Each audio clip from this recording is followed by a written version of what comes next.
So today's agenda, we're going to go over 5 different sections. The first one is updated statistics for the school year of 2020-2021. Then we're going to talk a little bit about the concerns of youth vaping on campus.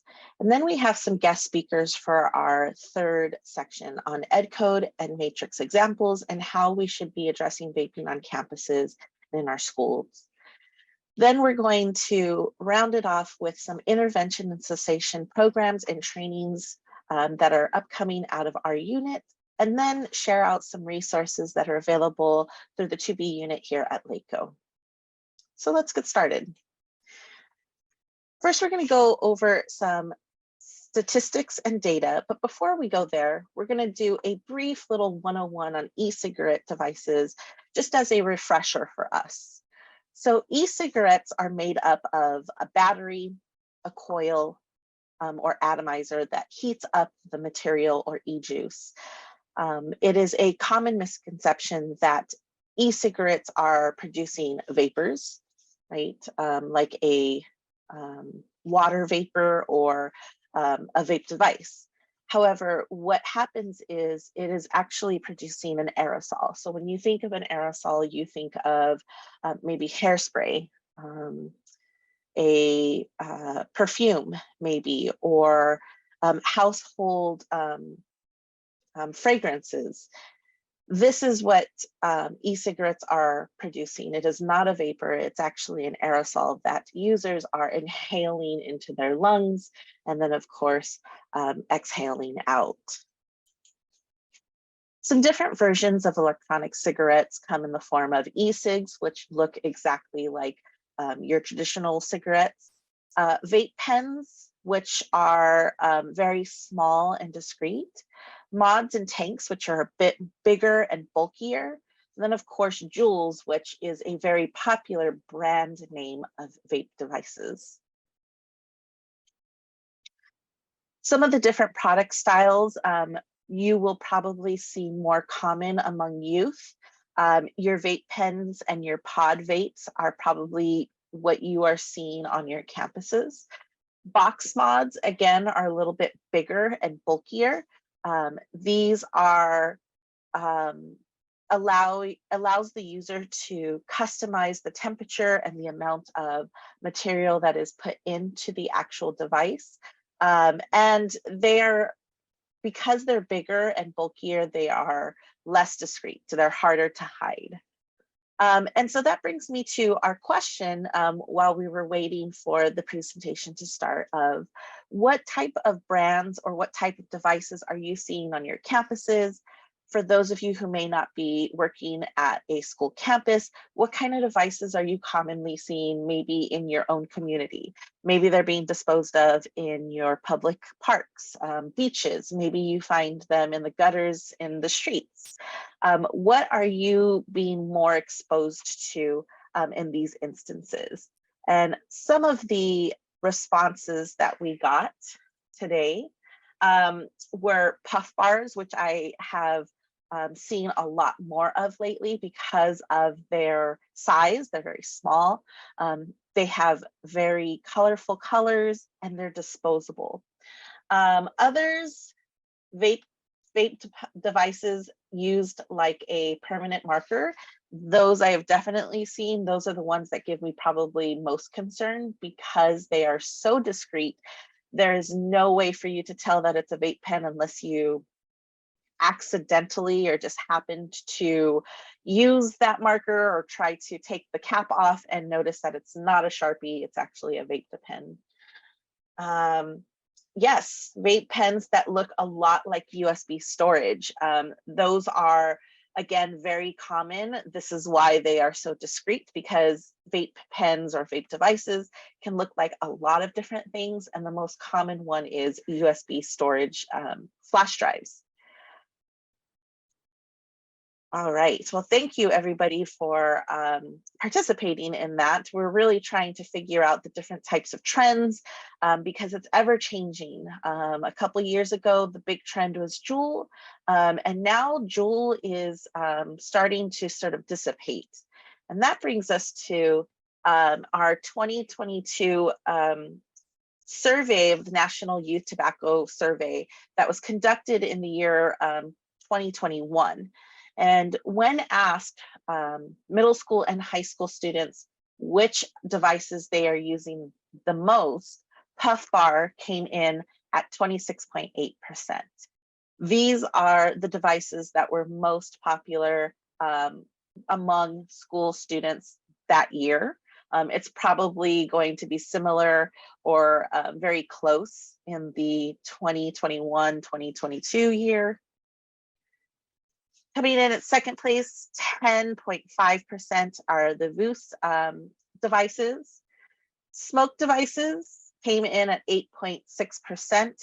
Juul came in at 6.8%. Again, maybe about 2 or 3 years ago, that would have been completely different. Juul probably would have been at the top. And then at 2.1%, students and youth were saying that Sorin was the 5th most common device that they use. Again, all of these devices are very similar in that they are small, they are discreet, they look a lot like USB flash drives, or for instance, the Sorin looks like water drops, the flavored water drops that you can buy at any drugstore or grocery store. And so they are very discreet.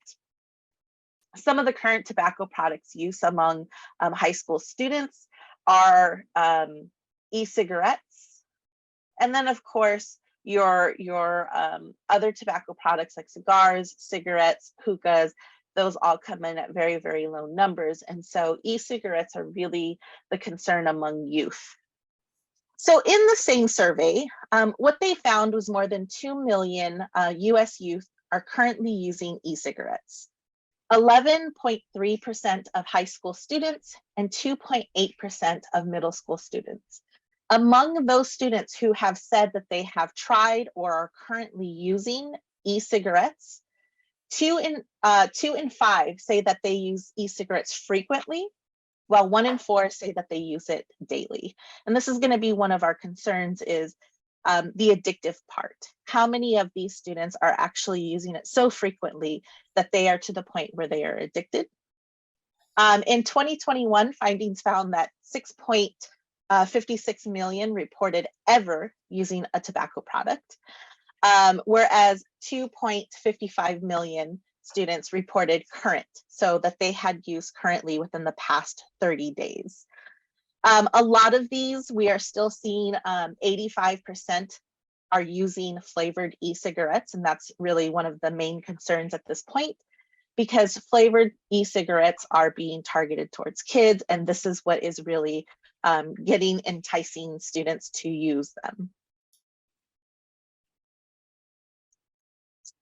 So just to give you a little idea about what these e-cigarettes or these vapes, how much nicotine and how they sort of stack up to your regular cigarette. For 1 pack of cigarette, you have 20 mgs of nicotine, so 20 cigarettes.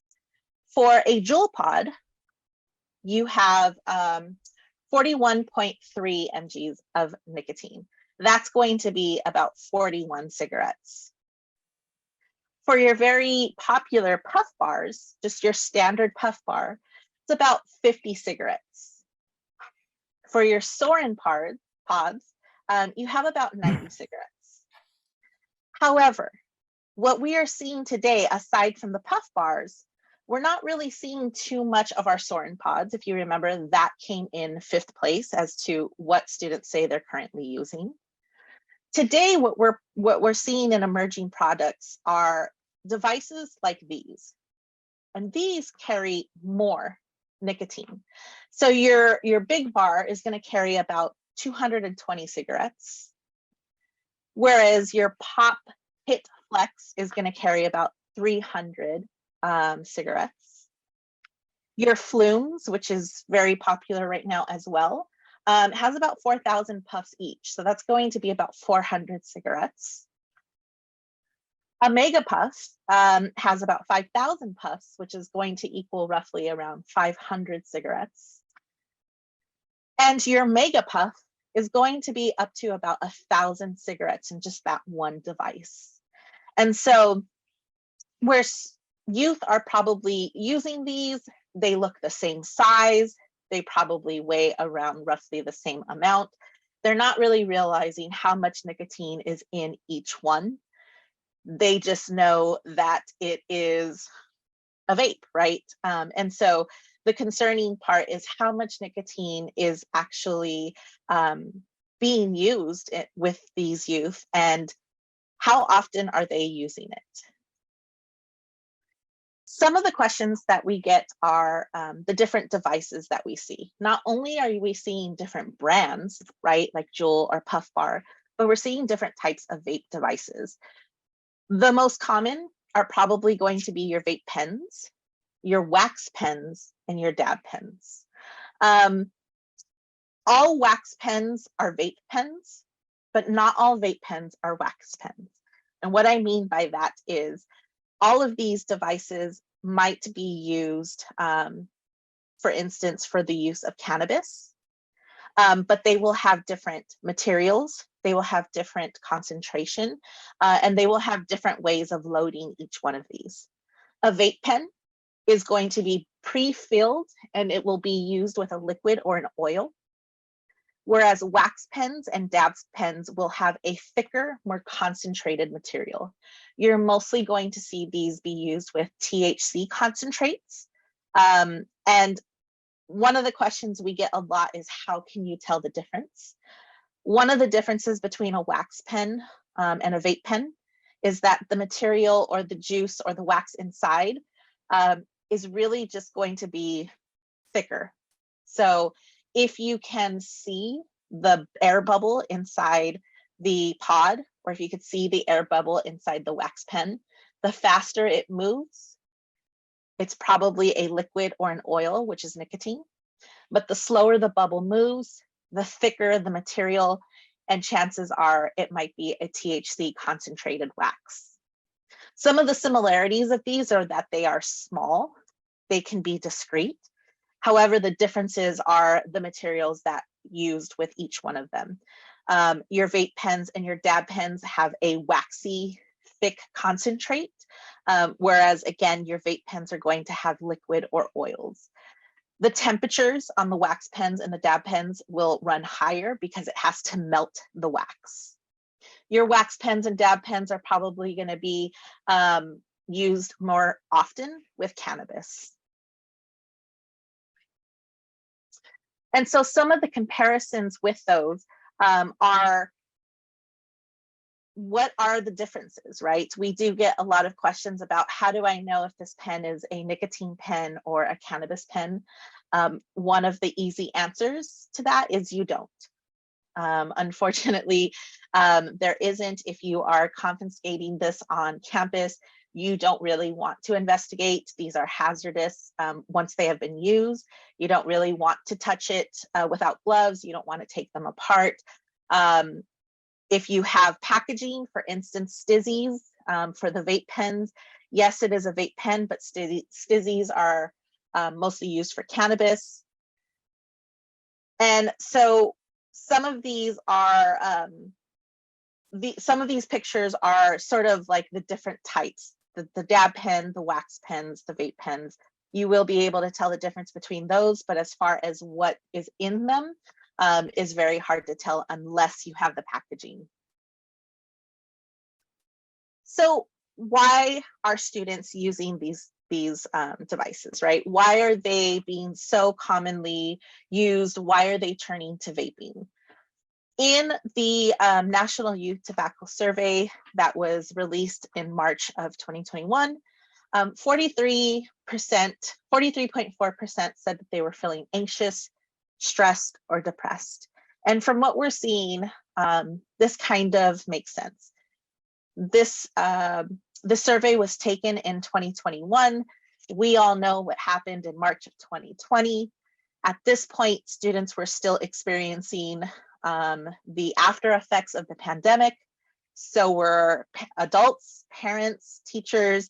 And so it is no wonder that students are saying that they were having feelings of anxiety and depression and stress, and this is one of their ways of coping with that.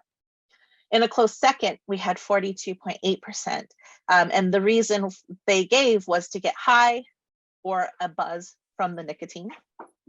At 28.3%, they said that friends use them, so they were exposed to it because of friends or their social circles. And at 20%, they said that they were able to do tricks, and that is something that that enticed them. However, most youth who are currently using tobacco products are not using daily. In the surveys taken last school year, most students said that they had never, that they were not using tobacco on a daily basis. Even more so, if 34% of high schoolers have tried vaping, tried nicotine, what that means is 66% of high schoolers have never tried a tobacco product.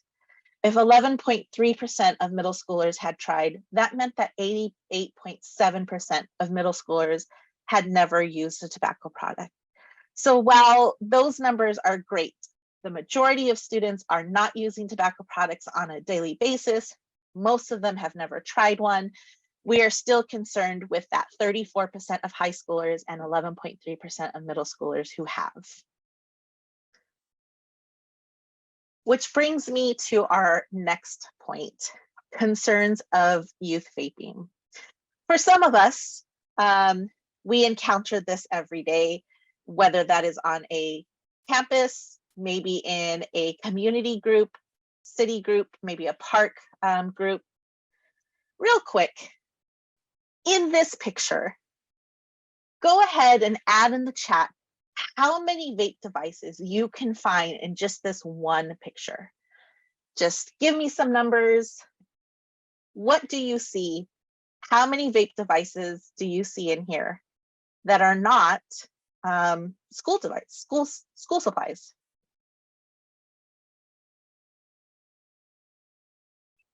Okay, 5, 3, 7, 3, 6, okay. 9, nice, okay. We're kind of, it's a pretty big range there. And I'm gonna tell you this, maybe this wasn't fair, but this can kind of be a trick question, right? So 3, okay, great. Thank you everybody who participated. Let's see how many of you got it right or close to being right. There's 1, there's 2, there's 3, and there's 4. However, the trick of it is how many of these look like they're a Sharpie or a highlighter, and we don't know until we take the cap off, right? So that's where I say the trick question comes in, because I have some Sharpies that look like Sharpies until I take it off and it's a vape device, right? So from just this cursory view, we see 4, but thank you for your participation. The point of this is, how can we tell, right? These devices are meant to be discreet. They're meant to be small. They're meant to be hidden. And again, in some cases, students will even go as far as 3D printing adapters so that they can switch out a Sharpie marker for a vape device. One of the things that is kind of frustrating is that there is no identifying odor. That is the whole point of these vape devices, is that they're smokeless. Sometimes the only thing you can smell might be the flavor of the actual device. It can smell like strawberries, fruity cereal, right? Maybe even sometimes like a fruity perfume. And so some of the ways that we can kind of keep an eye out are really the aftermath, right? The symptoms. Students who might be lethargic, students who are asking to use the restroom often and for very long periods of time. Maybe you're finding unusual and unfamiliar pieces or items on the floors of your classrooms or on the floors of your parks, parking lots, things like that. These are really some of the ways that we can tell, because it's not like it used to be. You're not going to see or smell a plume of smoke. It's going to be something that's maybe fruity or pleasant smelling. Another concern is the fact that they are discreet. We have, again, Sharpie devices that have been altered in order to be able to hide it in sort of your school supplies. We've also seen some that have fit into pens, watches, something that looks like a lipstick, right? This video right here is something that somebody sent us from, I think it was an Instagram post that they saw, which was pretty alarming.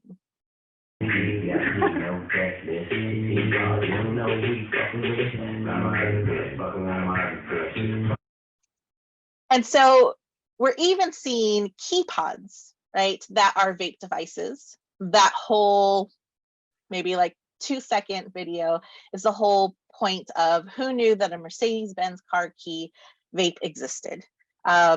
Again, we have seen schools confiscate these types of devices. And it's, again, begs to the question, why are they being hidden? If these are supposed to be used by adults who are 21 and older, who are they hiding it from, right? Who are these products being targeted to that they need it to be discreet and hidden? And of course, the answer is youth, right? Our students. Another concern is their exposure. We see a lot of things happening on social media. These numbers really are pre-pandemic. So you are not going to see TikTok on here, but I'm sure that if new information came out, TikTok would be one of the first or second that students are being exposed to these things. 56% of students saw drugs advertised on Snapchat, 47 on Facebook, and 55 on Instagram. Of 1 in 4 children who have seen drugs for sale on social media, 63% have seen cannabis advertised, 26% have seen cocaine advertised, 24% have seen MDMA or ecstasy, 20% for Xanax, 17% for nitrous oxide, and 16% for codeine. So our other concern here is the exposure that students are seeing. Where are they getting these devices? How are they getting them? How are they finding out about them? Another concern is the current cases that come with vaping-associated pulmonary injury, or VAPI. Currently, right now, there are 68 deaths nationally, and one of which is in LA County of this injury. A number of cases associated with VAPI are 2,807 cases nationally. So these are those who have the injury, and 37 of those were here in LA County. What this is you're really seeing EVALI or VAPI occurring in vaping users, mostly with those who use cannabis vapes, but not exclusively. There have been cases that the patient had used vaping purely for nicotine. Some of the symptoms present as something very simple, like a cold. You have a cough, shortness of breath, chest pain. Of course, with COVID in the last couple of years, this has also been a huge concern because COVID does attack the same way that vaping does.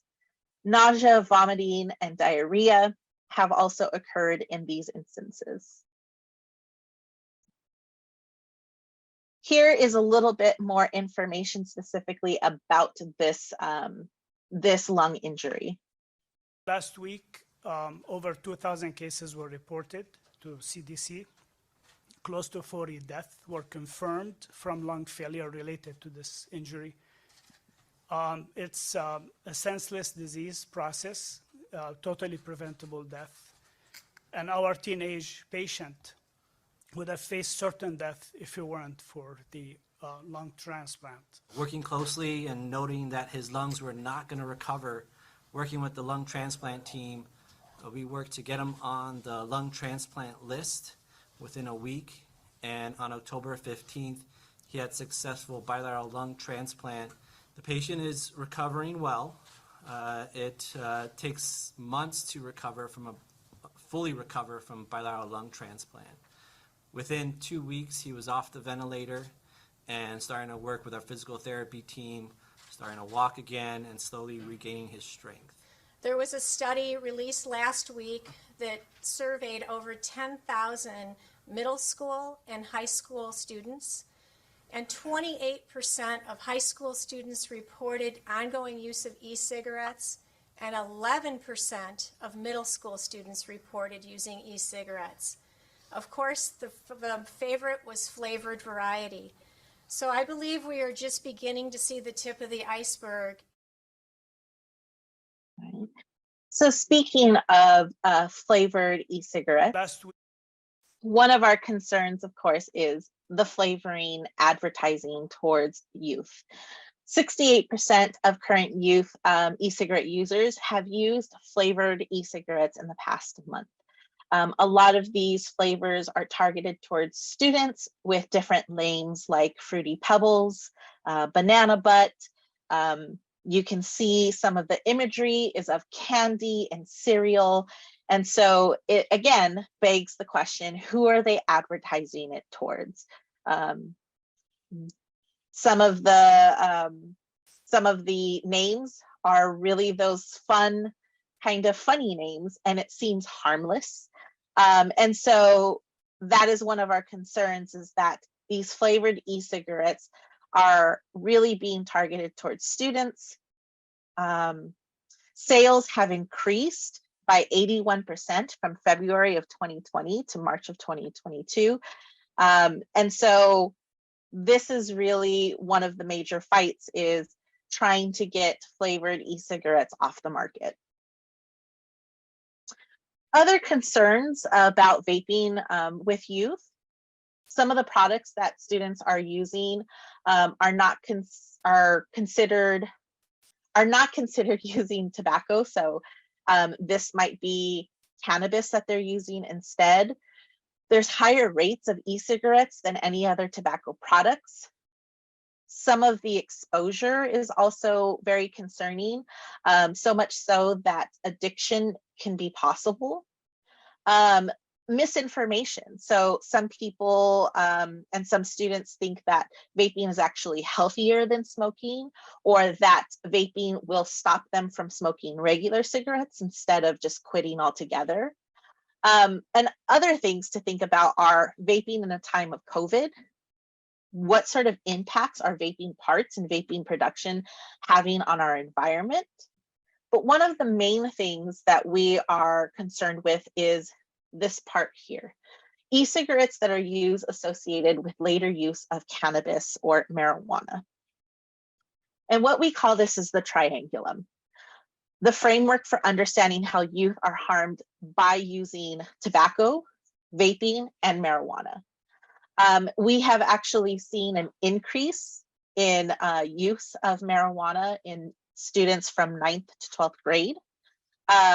And so this is one of the concerns, is that vaping, tobacco, or nicotine can actually lead to the use of cannabis. Cannabis can be used in a variety of different ways: aerosoling or vaping, which is what we are talking about when we talk about dabs, vape pens, and wax pens. You have your smoking pipes and bongs, which we're probably most familiar with. Dabbing is more of a concentrated THC, so you're going to have higher rates of THC there.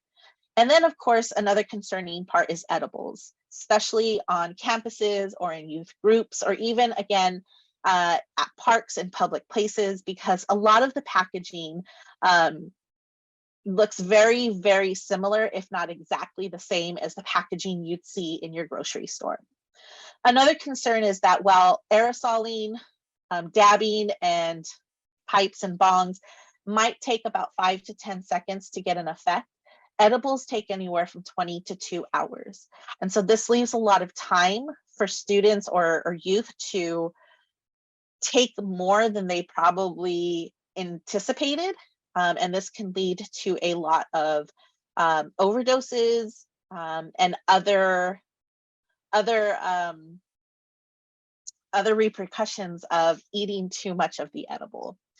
The other concerning part is how much is in the edible, how much THC is actually in what it is that they're consuming. And to talk a little bit more on that is a speaker from June of 2018, Ralph Cantor, who presented to a group of high school students about marijuana and cannabis at Stanford University.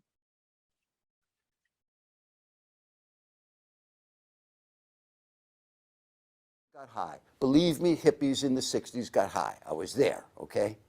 That weed had this tetrahydrocannabinol in it, and it had 1 to 3% THC. And it's very important to understand this drug worked fine. People got high in the 60s, no problem. They all got the munchies and everything that you talk about. This drug worked, okay? Next thing that happened in the late 60s was the Vietnam War. And a lot of people went to Vietnam, including me. And the weed in Vietnam was totally different. It was a totally different experience. And the reason was, it was 5 to 10% THC. Now, in order to understand the numbers on this, let's say this was 2% and this is 8%. This weed was 4 times stronger than this weed. And the reason was, it was a different strain. It was all cannabis, but the cannabis in the States was cannabis sativa, where the cannabis in Vietnam was cannabis indica. And so this is a much stronger strain. So what some of the soldiers said was, hey, listen, if we ever brought this back to the States, people go crazy for the stuff back in the States. Those people took those indica seeds and said, listen, let's not leave California. Let's just go up north to Humboldt County and Mendocino County. And they just got trees up there. We'll plant these indica seeds and start ourselves a little marijuana business. Boy, did they ever. So they started to grow just female indica plants, and that bumped it up to 10 to 15% THC. And you guys weren't born yet. Now we got to fast forward about 25 years while they are up there cloning and hybrids and fertilizing and everything else, so that the common weed in our little Northern California is between 15 and 20% THC. Compare that to what hippies were getting high on here. This is a whole other ball game of drug here. And wax is right around 50% THC. And I don't want to go through all of the ones here, but I'll tell you the last one that you end up with is a dab. And a dab is 95% THC. This is the level of where you guys are coming in to this thing here right now. And not only are you coming in on this level, but you're also coming in a teenage time. This is a whole other ball game of what it does.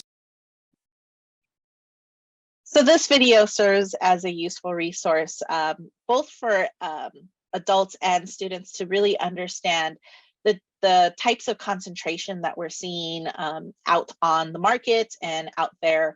I know that our office or our unit has actually worked with a school who confiscated a vape device off of a 6th grader that was 98% concentrated.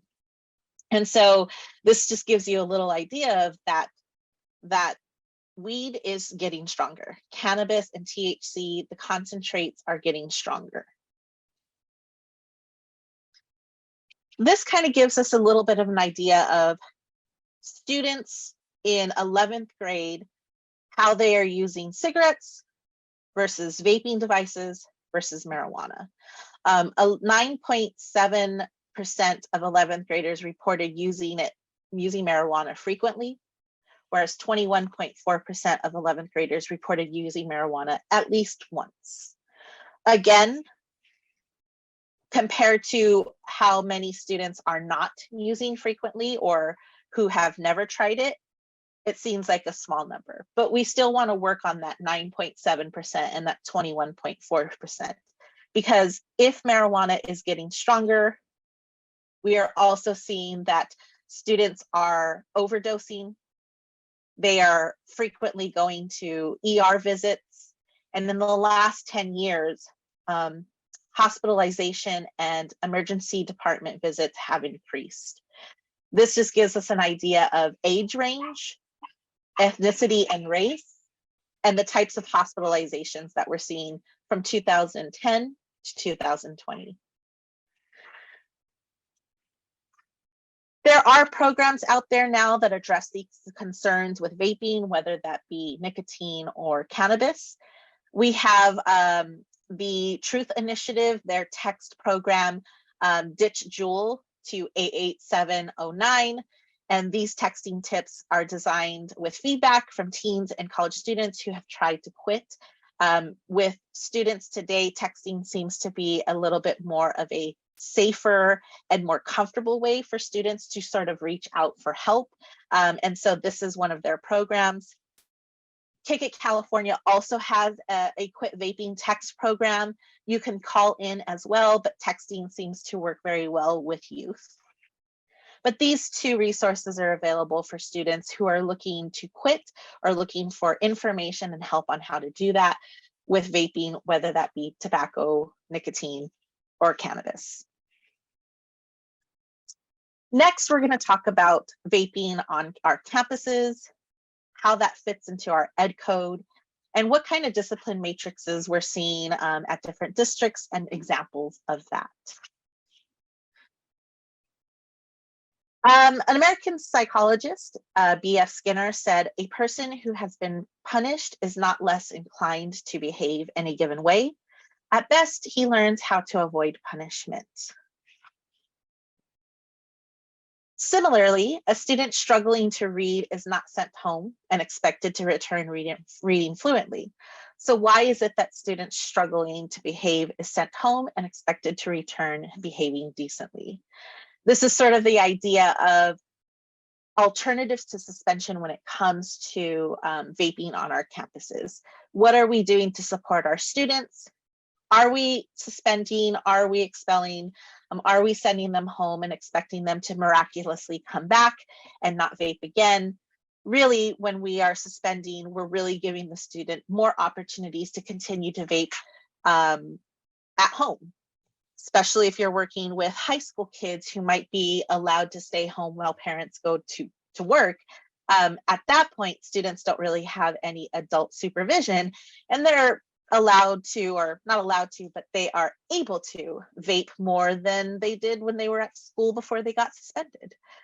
So today we're going to have Melissa Schoonmaker from our Child Wellness and Attendance Unit talk a little bit about Ed Code and how this really fits into the work that we're doing concerning vaping and tobacco prevention on our campuses. Thank you so much. I'm so excited to be here this afternoon with you and to speak to the student discipline component of your presentation today. So when you look at this slide, and I pulled this from the California Department of Ed, and when you look at it, at first it looks like we're doing really well, right? You look at the top, it's 2018. Okay, statewide, it's 3.5. Countywide, it's 2. But as we continue to look down and look at 2019, we're at 1.3%. And I will tell you that we need to remember that these numbers kind of stopped for the 1920 school year in March of 2020. So we sit there, you know, we were kind of right on par to continue on with the suspension rate that we had the previous time. And then in 2020, it's not that there were zero. If you look to the left under total suspensions, there were still 934, but that is a very different amount than the 29,000 that happened the year before that. So, you know, we really, when we look at numbers and statistics, we really need to take in the whole picture and see what that actually speaks to. And remember too, that in the, 1920, the end of the 1920 year and the 2021 school year, our kids were on distance learning, and I would have calls about discipline, and I'm like, suspension is really not going to work for you right now because they're already home. So what is the value of that? So next slide, please. And I did try to pull the 21-22 school year information, but it's just not ready yet. So, and I think maybe when we compare, it's going to look a little different anyway. So, you know, it's still not available now, and that rate will be used to determine the status of the district or the county, you know, where they are in the dashboard and what that looks like. Next slide, please. So I'm going to walk through some of these education codes, because if you look at Ed Code 48900, and you can pull it up on your screen somewhere else or later, and you'll just see a long list of like A through S of education codes and offenses. And so we created this to try to break it down a little bit and hopefully make it a little bit more manageable. And based on our conversation for this presentation, these on this slide is our mandatory offenses, things that you automatically, we call them the big five. It means you need to be, you shall be suspended and expelled for these. And the one that's highlighted with the blue is unlawfully selling a controlled substance, any amount on your campus. So if they're selling, that's it. It's an automatic suspension and expulsion. It's just part of the ed code, and it doesn't. We're going to talk about other means of correction, but that does really not apply at all in that situation. Next slide, please. So this next slide here is ones where the principal has some limited discretion. So the law says you must recommend expulsion. And of course, if we're not going to expel, if we're not going to suspend, right? Suspension would be the first step in that. So the principal has to recommend expulsion unless it's determined that the expulsion is inappropriate. So you'll see here, unlawful possession of any controlled substance, except for the first offense of not more than an ounce of marijuana, which we'll talk about in a moment.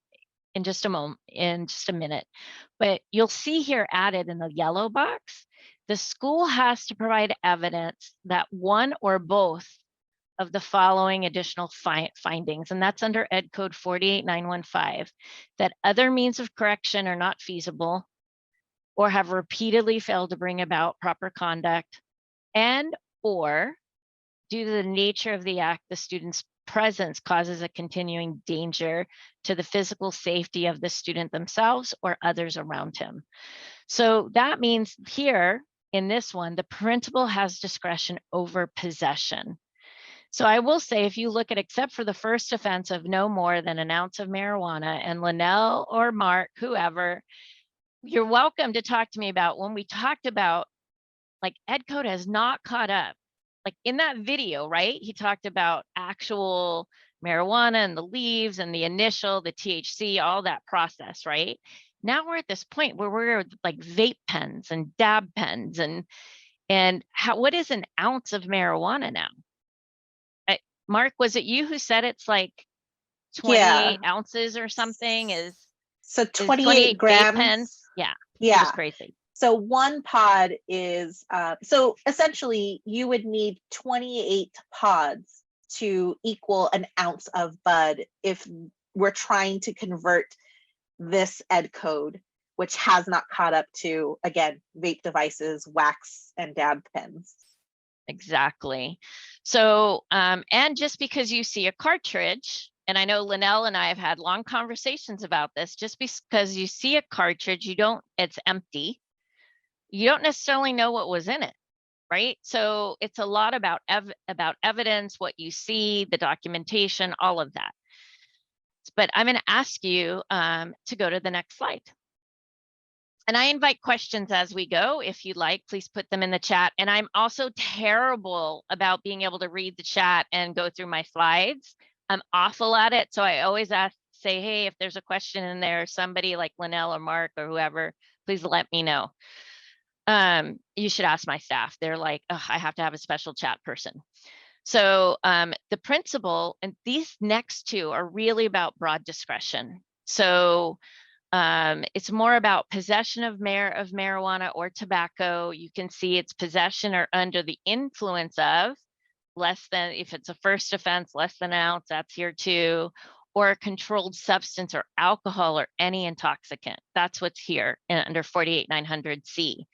And the one right underneath that is sold, furnished, or offered a substitute substance. Because you're like, wait, they're selling, but it's a substitute substance that's represented as a controlled substance, or possessing or using tobacco or products containing tobacco or nicotine, as well as possess, offered, arranged, or negotiated to sell any drug paraphernalia.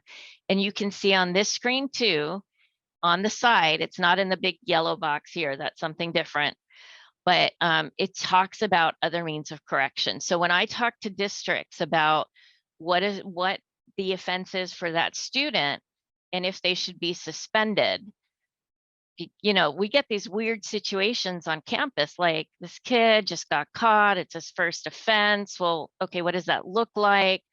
Well, you know, we haven't had any other issues. Well, what other means of correction can you provide for him then? Because is removing that student from the learning environment the best thing for them? And you have to really take that into account. What has been done to assist and address the needs of the student? Because just like the slide right before I started to speak, like what have we done for this student? Are we just removing him to put the student in a place?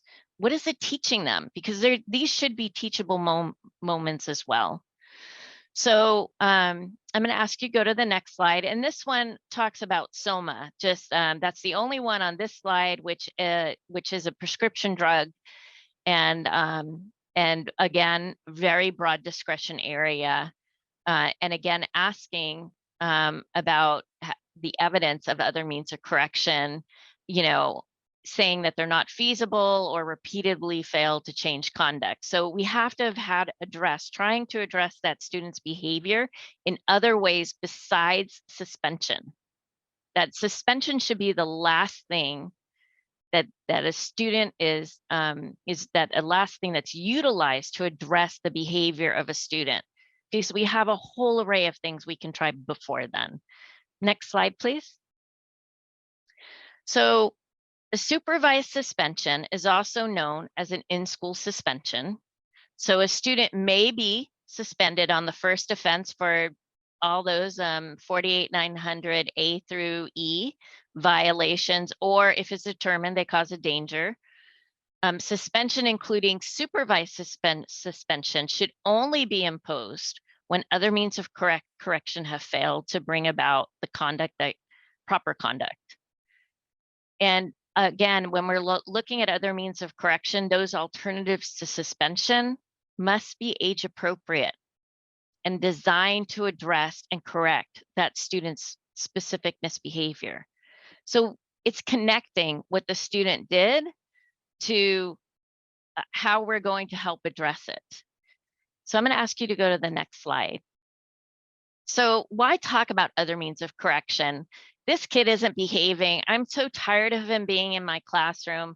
Oh, another referral down to the office. I will tell you that people that come to our office and say, oh, we did other means of correction. We gave them the handbook at the beginning of the year. We referred them to the principal. I called home. I'm like, those are not necessarily other means of correction that are meaningful to that student. Okay, you talk to my parent. You don't know what's going to happen on the other end of that, right? So it gives them an opportunity to learn from their mistakes in a safe and supportive environment. It ensures that your policies are enforced evenly and that all the other avenues have been tried before we remove that student from the educational environment. We have kids who now have really been removed for almost the last 3 years. And so what is that teaching them to remove them again in a different way? So we really focus on positive skills and learning from mistakes, really ensuring that your policies are being implemented and enforced, and that there's discretion on in the implementation.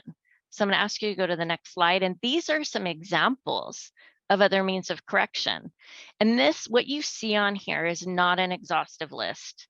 And I'm going to give you, a moment to look at these options. But in the end, I will say to you to document all of the other means of correction activities that you have provided for that student to support them in addressing this behavior that is, that has caused issues for them or for you in the school environment.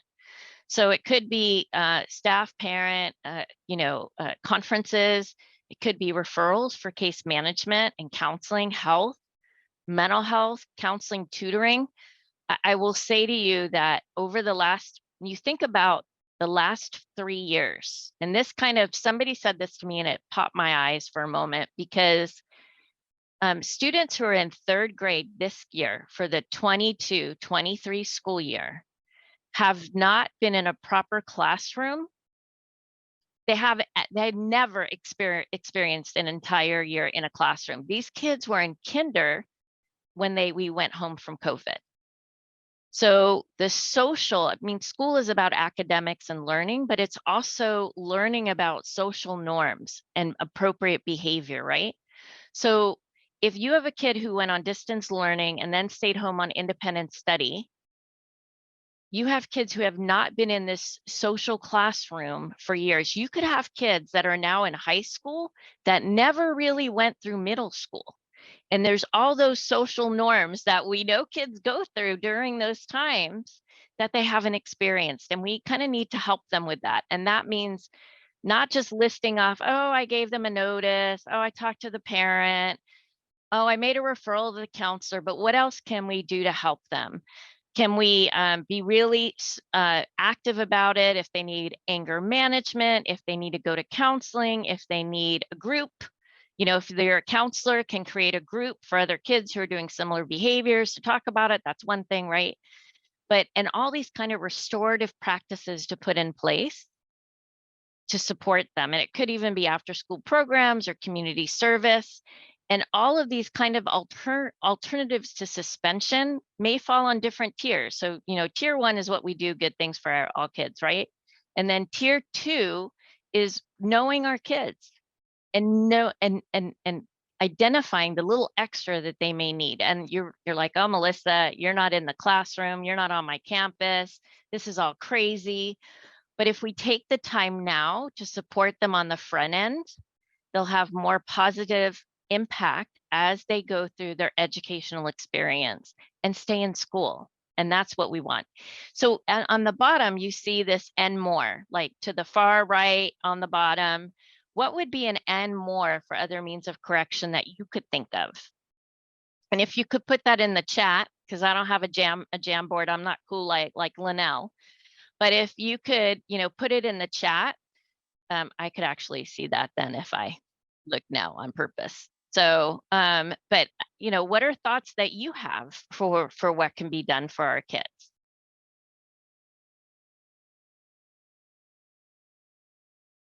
Have a peer counselor, home visits. We ought to know our kids and know their family, like know where they're coming from. And you guys have them.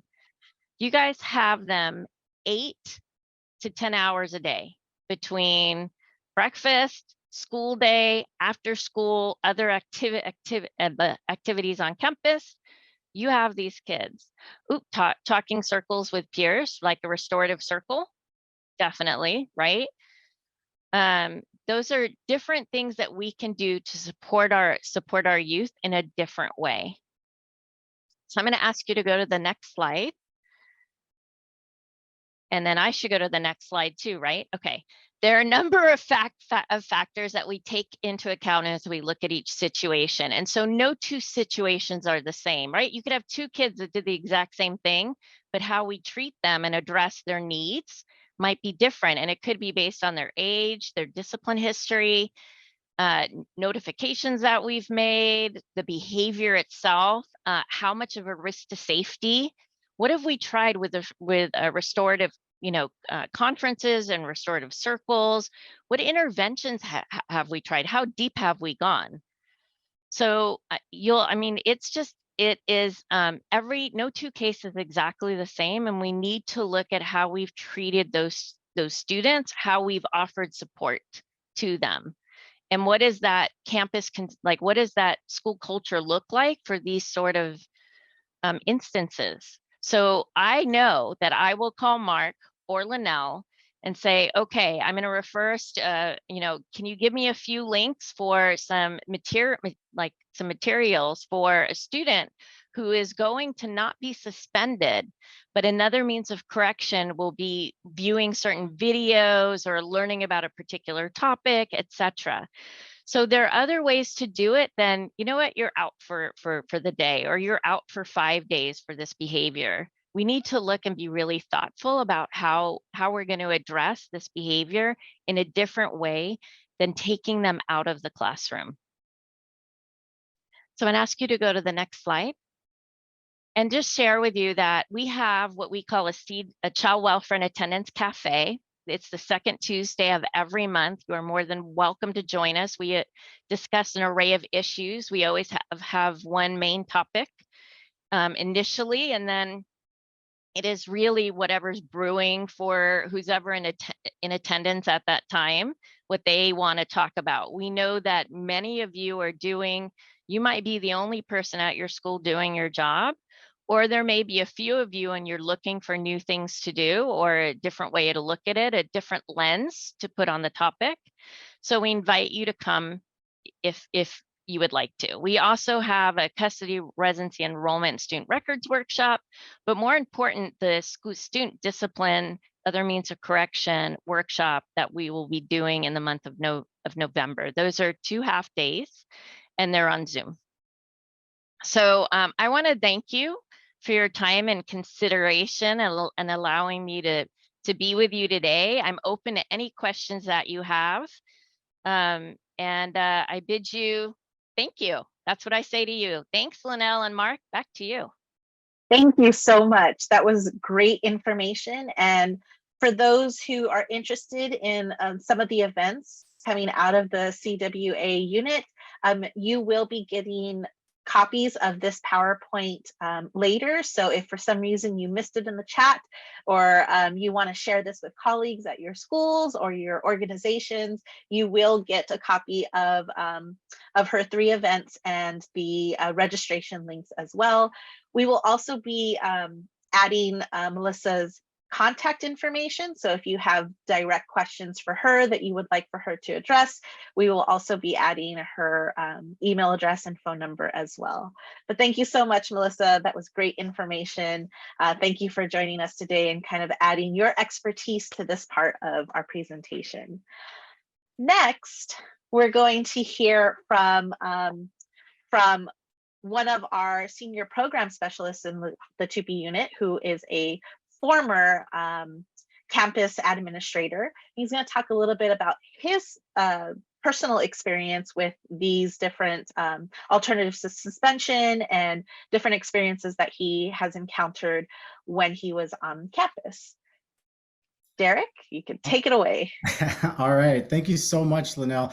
I know we've gotten a lot of information this afternoon. If you want to take a moment to just stretch and maybe shake your hands a little bit, take a deep breath as we ground ourselves and get back into it. As Lynelle mentioned before, my name is Derreck Reed, and I am currently the Senior Program Specialist for the Los Angeles County Office of Education's Tobacco Use Prevention Education Unit, and I'm in charge of the Tier 2 grant. Whew, that's enough. I have about over 15 years of experience working in K through 12 education, and prior to this role, I was an assistant principal, a teacher, coordinator, dean of students in no particular order.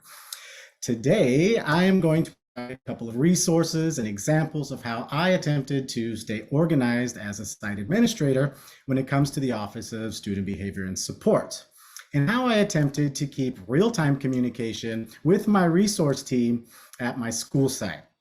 Please always discuss new procedures with your admin team, and please also follow your district's BPs and ARs. Before we dive in, I just wanted to take a moment to acknowledge all the different professional levels and lenses in today's training and tell you how humbled and honored I am to be speaking with you today. And if I can give you at least one takeaway from my brief presentation, then this will have been time well spent. So let's get into it. Packaging support for students, staff, parents, and administrators. Today, we are going to briefly take a look at a behavior and support matrix from the Kern High School District that I used to use, a do not admit list, a dean's log or a student behavior and support office log, Google form, and a dean's log or student behavior and supports office log spreadsheet. All these are hyperlinked, all of these resources that I'm speaking about today. So in case you'd like to take a deeper dive into any of them or tailor them to your school or your district's needs, they are there for you. We can go to the next slide. This is the student behavior and support matrix for the Kern High School District, and the matrix that I have most experience using. If your district already has a matrix in place, please reference your own district's matrix, of course. And this particular matrix, though, may offer some new ways to format yours or enhance it. Next slide, please. As you can see, this particular behavior support matrix is divided into 5 categories and houses a lot of great information with respect to defining a lot of the terminology for parents, staff, and new administrators. You'll notice that categories A, B, C, D, and E, and as you go from A to E, these services become more intense, both instructional and consequential. We don't even start looking at suspensions until category C. Also, if you look all the way to the far right of these 2 particular pictures on this slide, in the gray boxes, that it gives you some acronyms and the meanings of those acronyms as they're placed along in the instructional side of the categories. Also, thinking outside of this particular matrix, what are some offerings that aren't housed in this matrix that you as an administrator should be thinking about before putting together your dispositions? And the part I really like about this matrix too, that I found very helpful, is I wasn't able to, you don't overlook students as well, because this office can be quite busy. There's lots of students coming in, coming out, you've got parents. And so as you're looking at behaviors while they're coming into the office, you can also be thinking about, ooh, does this student need an SST? Or maybe we should think about a 504 plan for this particular student. Or should we possibly start the screening process and getting the paperwork ready for this particular student to possibly receive special education services if needed? Next slide, please. I show you the categories to show you the part that I think is really neat about this matrix in particular. So all of the categories A through E then get broken up into the ed code that Melissa was speaking about earlier. So as you can see here, it starts with general behaviors. So if you have a classroom disruption that comes in, okay, as the administrator, I should only be looking at categories A through B. I shouldn't even jump to C, right? And then we go down to weapons. Next slide, please. And as you can see here, physical injury, harassment, threats, bullying, and assault. And I'm sorry, I didn't mention this purple category off to the side and the law enforcement category as well, which allows the administrator to also be thinking, with this particular behavior, maybe I should be involved in my SRO or contacting the local law enforcement agency that your particular school district works with. The possible OCI modules, which stands for on-campus intervention. So what the Kern High School District has done is they've hired an on-campus intervention teacher, which will then get students on a daily basis to go through certain modules that help to assist the student and acknowledge the behaviors that they were exhibiting, and then give them some supports and methods and ways to correct those behaviors. They would stay with this particular on-campus intervention teacher throughout the entire day, working through these modules, doing some small circle work and more one-on-one intensive work about the restorative type of practices too, to get the student to buy back in, and hopefully when they come back from on-campus intervention, that they've slowly start to correct these behaviors. And we can move on to the next slide. Perfect. For this particular training, you can see here that the behaviors within controlled substances, which is really what we're talking about today. So you can see all of your C's, your J's, your H's, which all kind of pertain to use, paraphernalia, and of course, tobacco. And you can see that for 48908, we're looking at a first time offense of categories A, B, or C. We're not even looking at trying to remove a student for use of a tobacco product. And we can move on to the next slide, please. The do not admit list.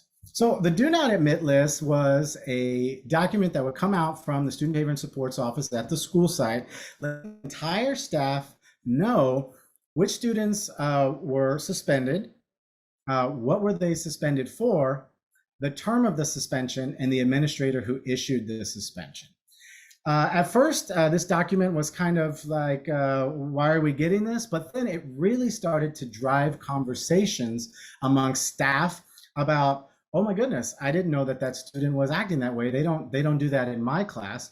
Let me have a conversation with the administrator and see if I can't help out and get this student back on track.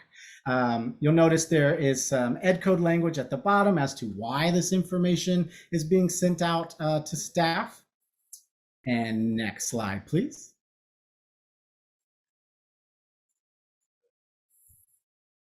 Also, you would see those students who are going to be in on-campus intervention. Now, if your particular district doesn't have an on-campus intervention teacher, you might be offering something like a Healthy Futures or a brief intervention, or you have some kind of a wellness center that's bringing in students on a day-to-day basis. And Lynelle will speak about these programs later after I'm done.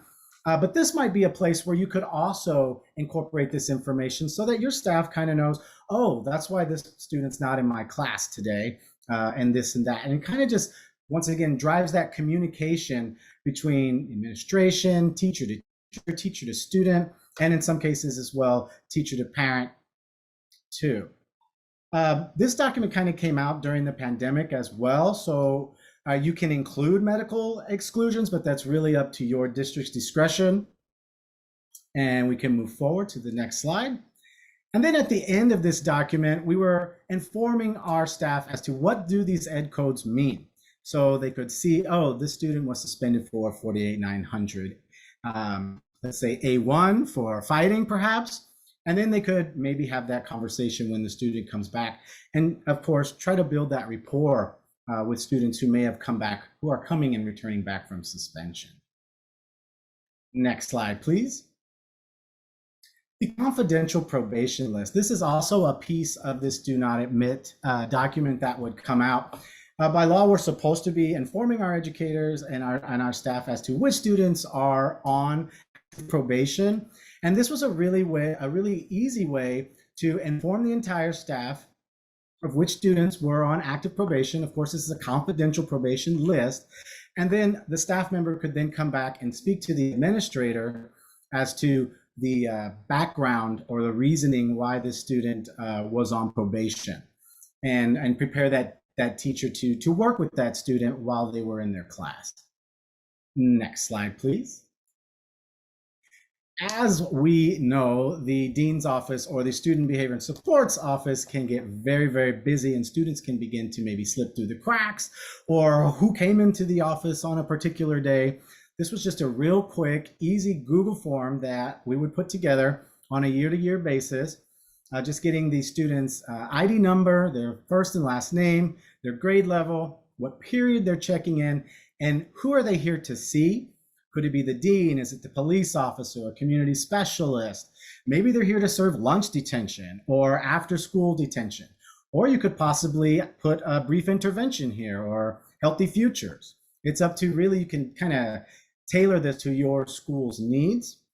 And if we go to the next slide, the nice part about this is, so you see the questions kind of end, right, with who are you here to see, but you can then, as the administrator, go ahead and start to put your own notes and information on the back end of the spreadsheet. And so what I would do is I would add a column for days of suspension, and I would put the dates, and then I would put sort of the actual number of days that the student was suspended. Maybe it was 1.5, however long of days. And then I would train my attendance clerk to be monitoring this particular column so that when a student became suspended, they could see that suspension before they even received the suspension letter. And so what I would do is I would mark that column red, and then that would indicate that the attendance clerk would need to look at that particular cell. And then once it was completed or entered in the school information system, they would then therefore turn it green.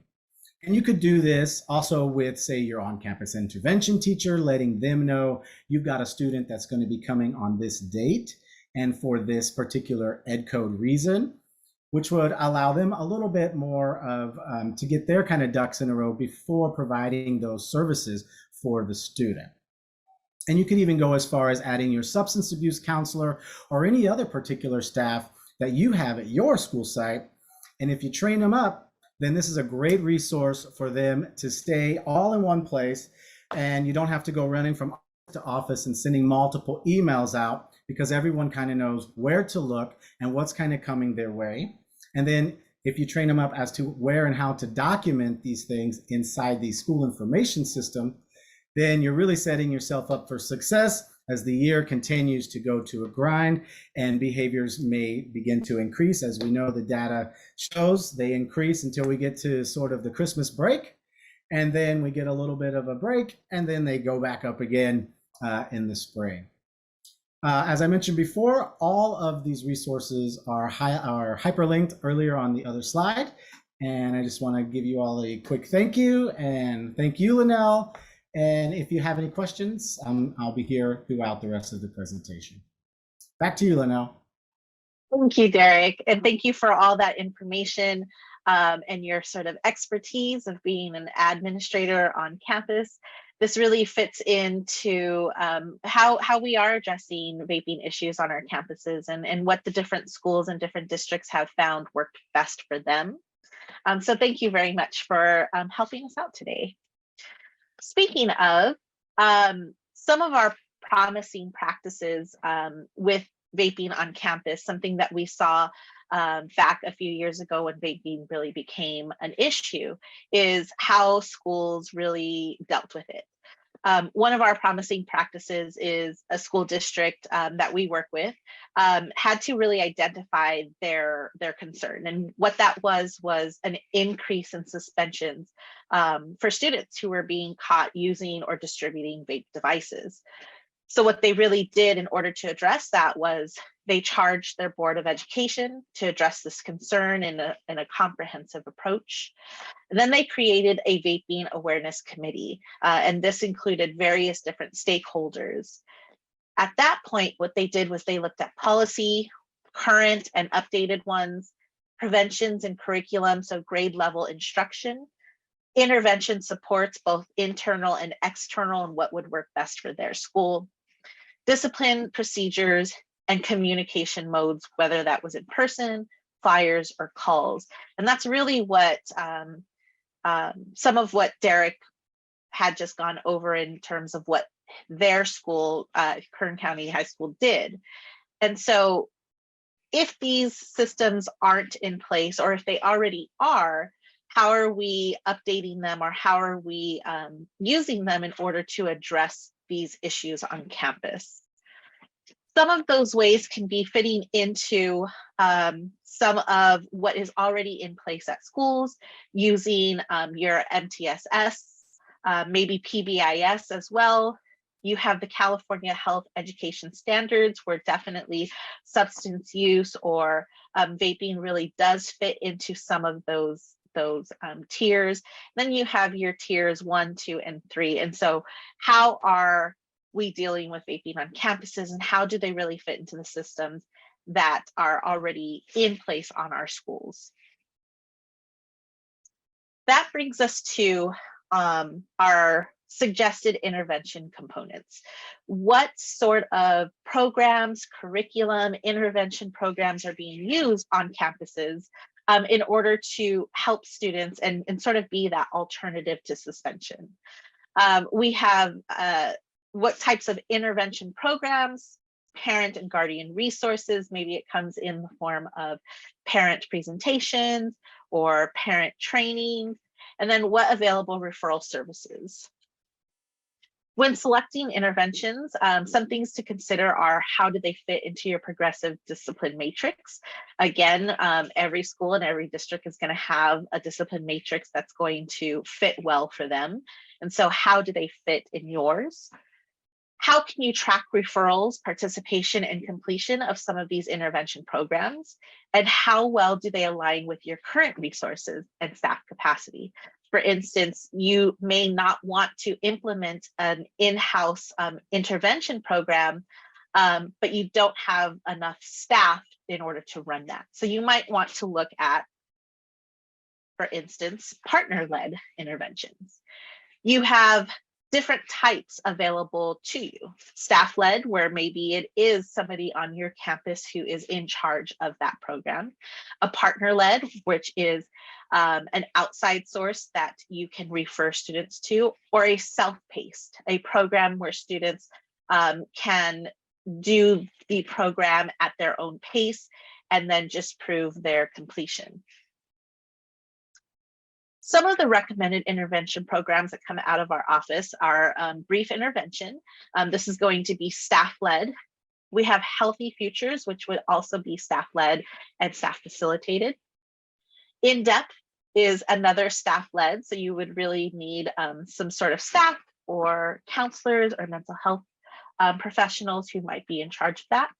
However, if your staffing doesn't support that, there's also YVAPE, which is a partner-led intervention program where student or admin or staff can refer a student to YVAPE, and YVAPE professionals would be the ones to facilitate that. And then you have Aspire, which is self-paced. Some of the three that we use and basically suggest are the three that are highlighted. As of right now, we are currently giving trainings for brief intervention and YVAPE, which I will get to in a second. But these are the three that we most commonly see being used at schools and districts that we work with. The Stanford Medicine Tobacco Prevention Toolkit, which is a curriculum that is available for free, has something called Healthy Futures. And Healthy Futures is really where there are 3 different options that students can use. And you can use this in a variety of different ways. Some of the suggestions are based off of how many times a student has been taught vaping. There is a 1-hour session, a 2 or 4-hour session, or just a complete 4-hour Healthy Futures curriculum. And this is what it looks like. Your 1 hour is really going to be sort of condensed in a sort of pre-assessment check-in, some informational slides, and then a checkout. And then that's going to increase based off of the 2-hour or the 4-hour curriculum. While a teacher is needed to To facilitate this, the students are really the ones participating again in that pre-assessment, the group activities, some of the informational slides and the warm-up. But another option would be our brief intervention suggestion.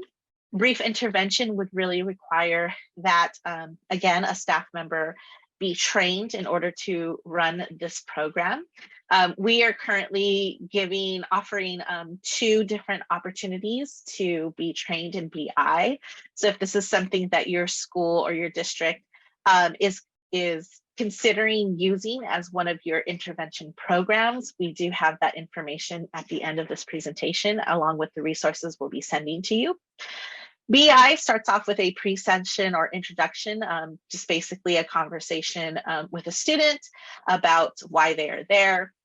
Usually these sessions happen in 2 sessions with an opportunity or an option for a 3rd session that would include a parent or a guardian. This really follows a, it uses a lot of worksheets, assessments. It has students reflect on sort of their concerns, their feelings, how they interact with the substance that they were caught with, and how that actually impacts them and the people around them.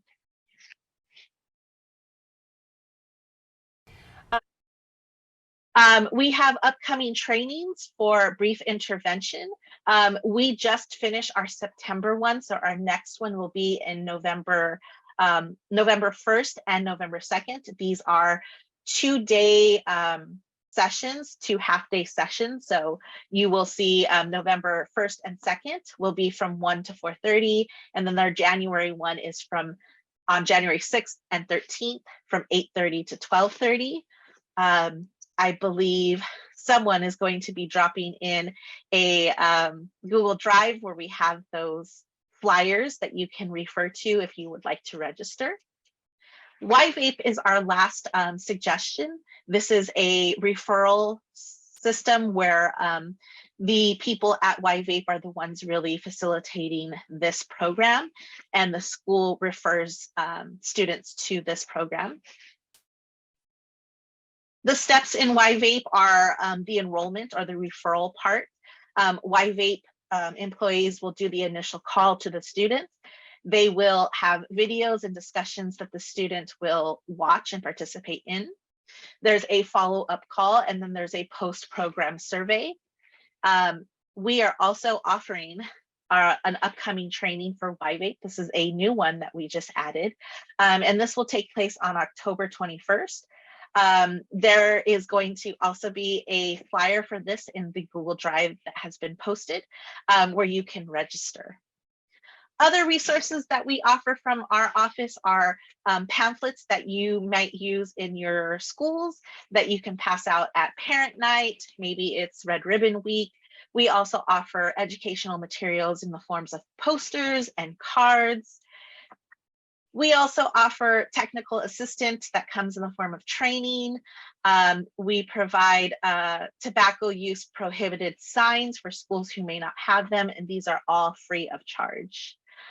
Some other resources that you will get, these are all hyperlinked in the PowerPoint PDF that you will be getting after this presentation that you can explore, and some of our tobacco and vape prevention spotlights. We also have parent resources in our folder, as well as directions on how to access these resources from our Canvas course. And of course, our county tobacco prevention websites with more resources in terms of research and updates, curriculum, cessation programs, and other nonprofit public health organizations that you can refer to.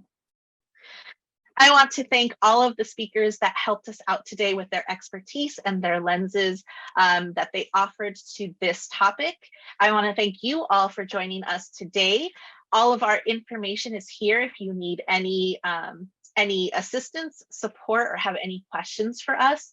And once again, you will receive all of this information in the PowerPoint PDF and the recording after this, this presentation. I ask that you please help us out with taking our survey today. It helps inform our future presentations and any sort of concerns or questions that you might have. So please let us know how you received this information today. If you would like a care package from us with some of the posters and pamphlets that we offer, it will ask you in the survey to please give us your address and information